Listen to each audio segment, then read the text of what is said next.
The name's Bond. James Bond.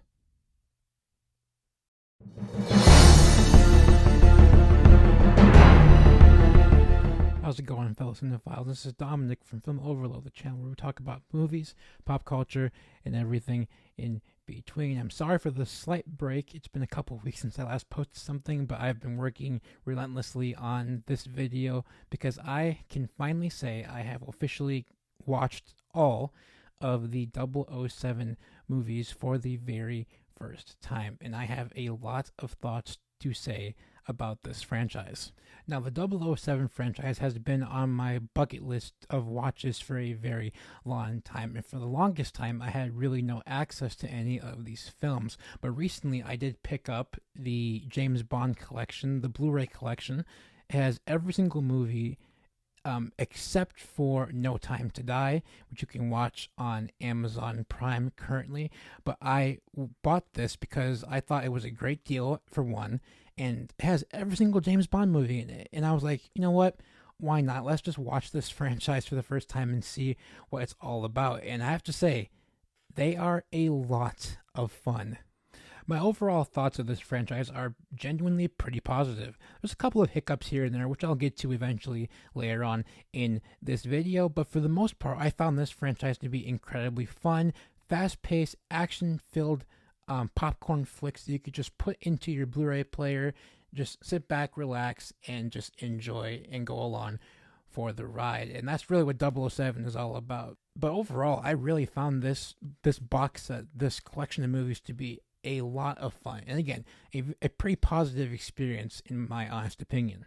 As far as things I really liked about this franchise, first off, the creativity behind every single one of these films. I really liked the variety of different stories and adventures that James goes on and tries to fix the problem and save the day. I really applaud the creativity behind every single one of these films, as they felt very different, which I very much appreciate, because after a long going franchise like this one, it can get pretty repetitive after a while. So shout outs to everyone involved for making all of these different movies feel very unique and different. The second thing I really enjoyed about this franchise a lot was just the fast paced feeling of every single movie.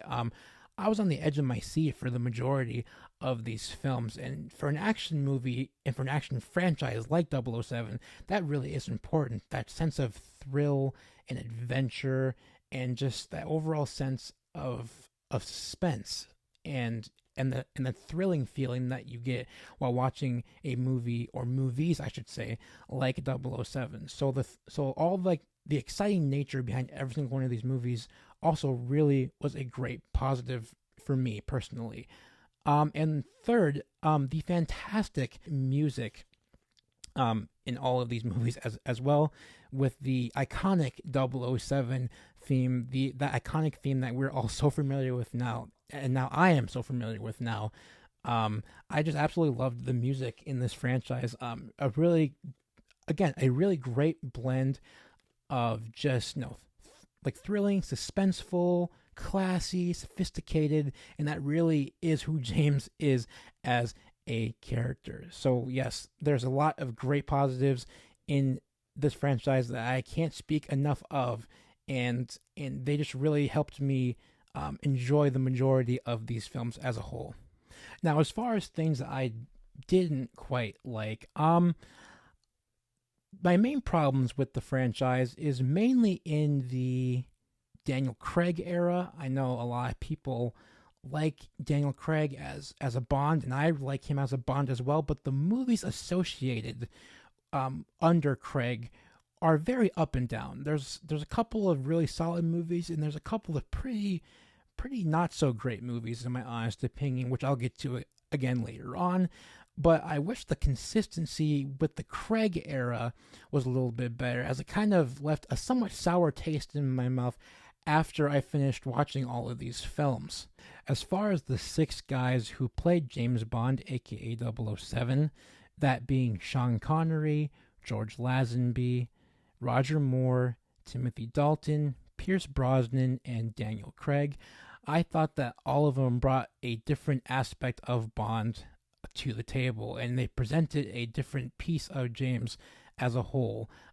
Each of them had something different to offer to the role. All of them had their unique little traits and their signature thing that kind of made their version of Bond, their own, so to speak. And I really liked the variety of James that we got through these 6 actors, and I thought all of them brought something very interesting to the table.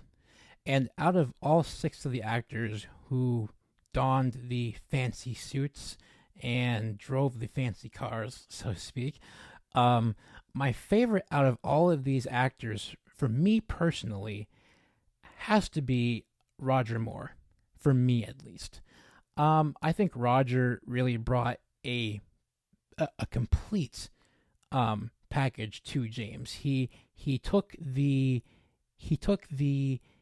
charming, charismatic nature of both Connery and Lazenby and married it with a more action-centered Bond in terms of stunts, in terms of all the things that really, I think, propelled the franchise into the 80s and the 90s and eventually the 2000s. I really think that Roger, in my honest opinion, is the complete package when it comes to James Bond. And maybe after a rewatch of all these movies, I'll have a different mindset when it comes to my personal favorite James Bond. But for me, I think Roger Moore was overall the best James Bond out of the 6 actors who played the character.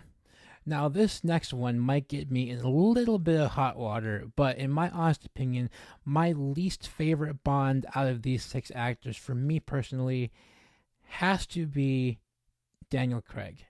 And I say Daniel Craig because he, as Bond, was not the issue. I thought he brought a more icy take on the character of James. The problem is the majority of the Daniel Craig movies behind him really hurt him and what they were trying to do with James's character arc overall.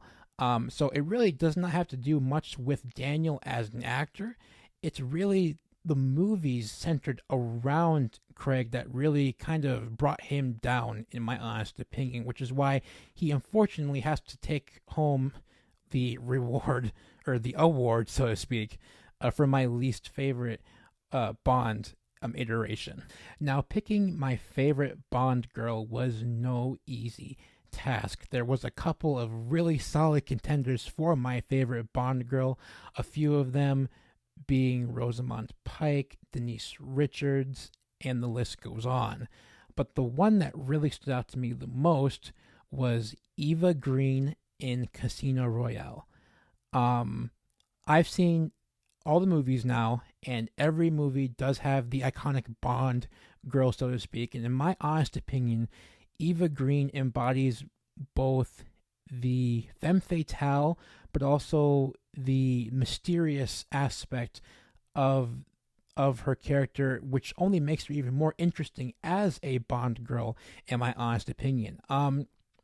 The majority of the Bond girls do not have a lot of personality to them. Some did, which I actually really appreciate a lot. But Eva's character was super complex and mysterious, which made her stand out above all the rest, in my honest opinion. And she paired brilliantly with Daniel Craig in Casino Royale. And their dynamic really made that movie what it is, in my honest opinion. So Eva Green takes home the award for my favorite Bond girl in the franchise, and hopefully we'll see her in more projects in the future, because she's actually a pretty solid actress. With all that out of the way, let's get to the movies that I thought were overrated and my least favorite movie in the entire franchise. And let's start with the 2 movies that I found a little bit overrated, in my opinion, that people seem to genuinely like a lot. For me personally, the 2 most overrated 007 movies are Spectre. I think Spectre is an okay movie. It's not great. I understand why people like it. The Christoph Waltz character is fantastic.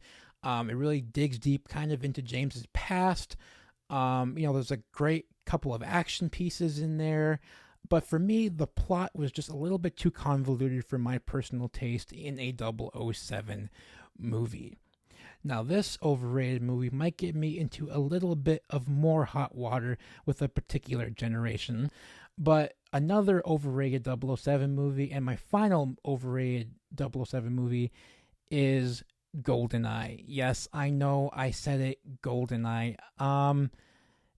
To be honest with you, in my honest opinion, this movie gets the hype it does because of the very popular video game that was on Nintendo 64, and that's really all I have to say.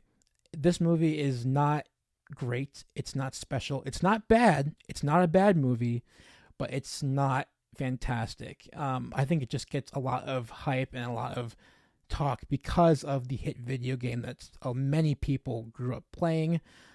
So people just remember the movie because of the video game, and because there's really nothing that memorable in GoldenEye, in my honest opinion. And again, I don't discredit people who like GoldenEye. For me personally, I just found it to be a little bit overrated and not that thrilling or entertaining. Now, moving on to my least favorite movie in the entire franchise, and this is a movie that I just watched today, and that is No Time to Die. Again, I completely understand why people might like this movie. For me, it was almost 3 hours of absolute nothingness. It does not push James's character arc, in my personal opinion, forward at all. He shouldn't have died. There was no reason to kill him. Spoiler alert for people who have not seen this movie, but they shouldn't have killed him. I mean, there's no reason to kill him. I feel like they just did that for dramatic effect.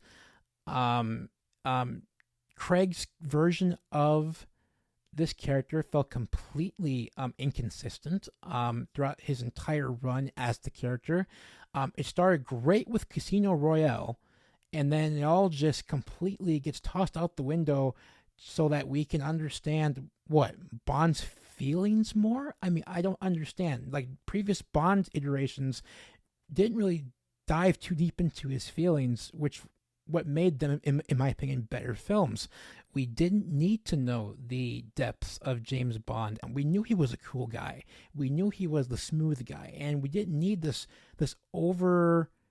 overreaching backstory for Craig's character at all. And I think No Time to Die really just cements why I find the Craig era to be the least exciting, in my honest opinion. And again, the 3 hours of complete nothingness did not help me at all. The story is all over the place. Some of the character decisions are incredibly poor. And I just wish that the Craig saga ended a lot better than it did. And I feel honestly bad for Daniel Craig, because I think, again, he's a really solid Bond, but the movies behind him just don't do him justice at all. And that's why I think No Time to Die is the worst movie in the entire franchise, in my honest opinion. And finally, let's move on to my underrated James Bond movie, and there's only one this time, and my favorite movie in the entire franchise, starting with my underrated movie pick, and that for me personally is Moonraker. I know this movie has a lot of mixed reviews and a lot of mixed reactions from different people, but for me, Moonraker actually felt like a little bit a step ahead of its time when it came out. With all the space phenomenon that went on during the time of this movie's release, I thought that Moonraker was a very fun and entertaining time. And Roger Moore goes into space and takes out another big bad on his bucket list, and I thought that Moonraker, personally for me, was a lot of fun. And again, I know why people may not like that film in particular, but I thought it was a lot of fun, and I certainly enjoyed it, making it my most underrated 007 movie in the entire franchise.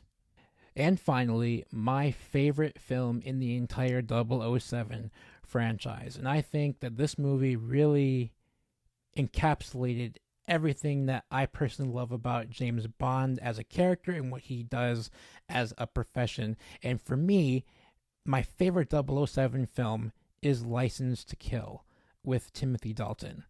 I am a sucker for revenge stories, and this was a revenge story that I really did not see coming. I thought this movie was incredibly well done.